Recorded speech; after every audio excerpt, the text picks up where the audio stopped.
Aí só falei se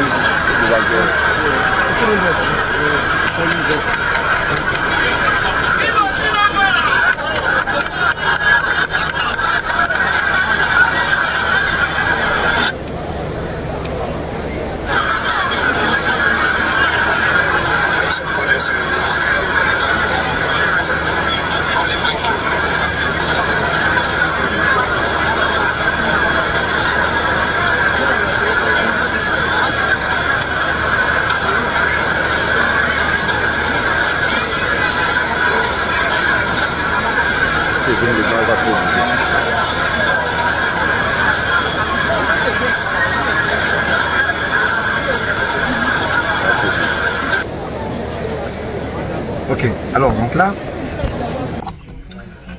vous avez observé lors du match Guinée équatoriale Nigeria qui s'est joué à 14 h sous une chaleur quand même assez imposante, une pause imposée par l'arbitre. On était, je pense, à la 27e minute, autour de la 30e minute. Voilà, il y a une pause de quelques minutes, une pause de réhydratation qu'on appelle cooling break, c'est-à-dire pause de rafraîchissement. Donc les joueurs s'arrêtent, vont boire de l'eau et reviennent jouer quelques temps après. Cette pause a été instaurée par la FIFA depuis quelques années pour éviter ce qu'on appelle les coups de chaleur et la déshydratation. Le coup de chaleur, c'est donc la surchauffe de l'organisme qui normalement brusse les graisses, brusse tout son carburant et produit ce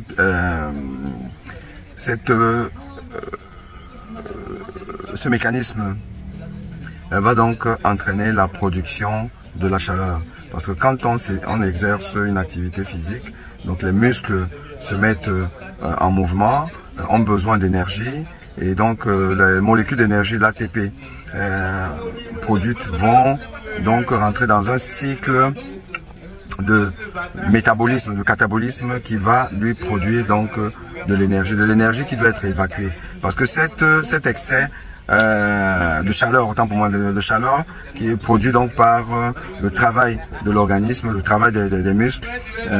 Donc cette chaleur devrait être évacuée pour que la température corporelle n'augmente pas de manière exagérée. Alors, donc si l'évacuation de cette chaleur n'est pas suffisante, on va donc subir un coup de chaleur. Le coup de chaleur qui a des conséquences dramatiques sur la santé et sur la performance des sportifs. Et cette chaleur est donc évacuée par plusieurs mécanismes physiologiques, dont la transpiration. Donc par la transpiration, on évacue des molécules de chaleur. Voilà. Donc le sportif transpire, et il permet donc de maintenir un certain équilibre de notre température corporelle. Mais dans des situations où, par exemple, il y a beaucoup d'humidité, l'évacuation de la chaleur par la transpiration se fait difficilement et donc on peut donc toujours aboutir à ce coup de chaleur.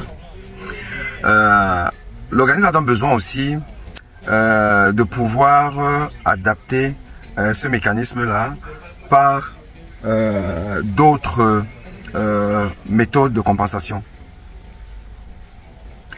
La transpiration, qui aura donc pour objectif d'évacuer la chaleur, mais va aussi, puisque la transpiration c'est qu'on transpire, on dégage donc de l'eau, du liquide, de l'eau, donc la transpiration va diminuer le volume d'eau corporelle.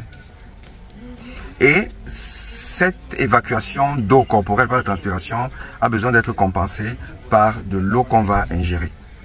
Donc l'eau qu'on va ingérer va avoir deux actions. Un, essayer de faire l'effet tampon au niveau de la chaleur, c'est-à-dire c'est une eau qui devrait être qui aura une température inférieure à la température corporelle qui est déjà en surchauffe. Et donc, il y aura donc tampon, diminution de la chaleur corporelle. Donc diminution du risque de coup de chaleur. Mais en plus de cela, il y aura donc aussi la compensation de la sortie du liquide corporel, dans la réhydratation, pour permettre le maintien d'un volume d'eau général, un volume sanguin général adéquat pour permettre à l'organisme de bien fonctionner.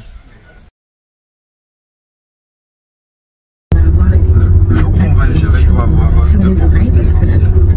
Elle doit avoir une température inférieure à la température corporelle pour pouvoir donc faire l'effet tampon thermique, mais également doit contenir des ions du sel, car le sel va retenir de l'eau dans l'organisme. Et donc c'est de l'eau minérale, de l'eau de source pleine, riche en sodium, permettant donc à cette eau qu'on ingère de rester dans l'organisme et de ne pas sortir, de maintenir les cellules musculaires, les cellules du corps en état d'hydratation suffisante. Donc, qui dit sport dans un environnement de chaleur, dit transpiration exagérée, donc diminution du taux, du volume d'eau générale de l'organisme, du volume sanguin de l'organisme, cette diminution, et production de chaleur par excès. La réhydratation aura donc pour but de faire l'effet tampon au niveau donc de la température corporelle en apportant une eau qui est moins chaude, qui va permettre donc cet effet tampon, mais aussi de compenser la sortie exagérée d'eau de l'organisme par la transpiration. Et c'est pour cette raison que les organes sportifs tels que la FIFA, la CAF, l'UEFA ont donc instauré cette pause de réhydratation, le cooling break. Et sachez que ceci diminue considérablement les risques de blessures, les risques de malaise et même d'arrêt cardiaque dans un environnement de chaleur excessive lors de la pratique sportive. À très bientôt.